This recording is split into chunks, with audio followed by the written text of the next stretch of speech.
के खापा पुलिस थाना अंतर्गत टेम्बुर्डो परिसर में स्थित टाइगर इको रिसोर्ट में शुरू देह व्यापार के अड्डे पर खापा पुलिस ने गुप्त सूचना के आधार पर छापामार कार्रवाई कर 8 पीड़ित युवतियों को रेस्क्यू किया है। प्राप्त जानकारी के अनुसार आरोपी इस रिसोर्ट में युवतियों से देह व्यापार का धंधा चल रहे थे।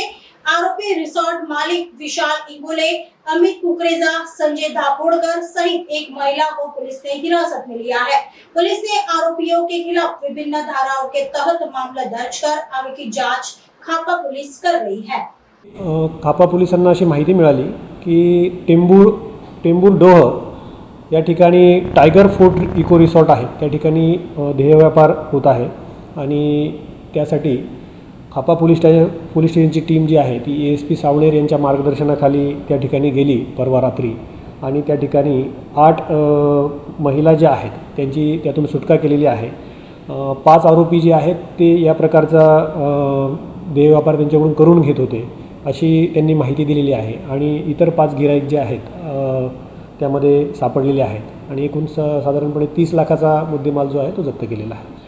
यामध्ये रिसॉर्ट मालक जे आहे ते विशाल इंगोले हा आहे आणि त्याच्या सोबतीला एक महिला आणि अमित अपरेजा, संजय धापोडकर आणि सचिन पाटील हे यामध्ये मुख्य आरोपी आहेत। त्याचा तपास आता सध्या गुन्ह्याचा चालू आहे, त्याच्यानंतर आपल्याला ही माहिती मिळेल।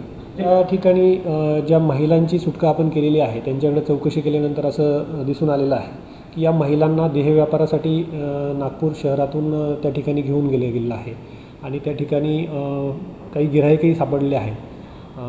तर त्यामध्ये देहव्यापार चालत होता याच्यातून असं दिसून येतं। रेव पार्टी वगैरे त्या ठिकाणी नव्हती, त्या ठिकाणी महिलांकडून देहव्यापार करून घेतला जात होता असं निष्पन्न झालेलं आहे। त्याचा ते चौकशी चालू आहे, त्याच्यामध्ये आपल्याला पुढील अधिक माहिती समोर येईल। अशा प्रकारचे जर काही अवैध धंदे त्या ठिकाणी होत असतील तर नागरिकांनी पोलिसांना ते कळवावे आणि पोलिसही मोठ्या प्रमाणावर याच्यावरती कारवाई करत आहेत।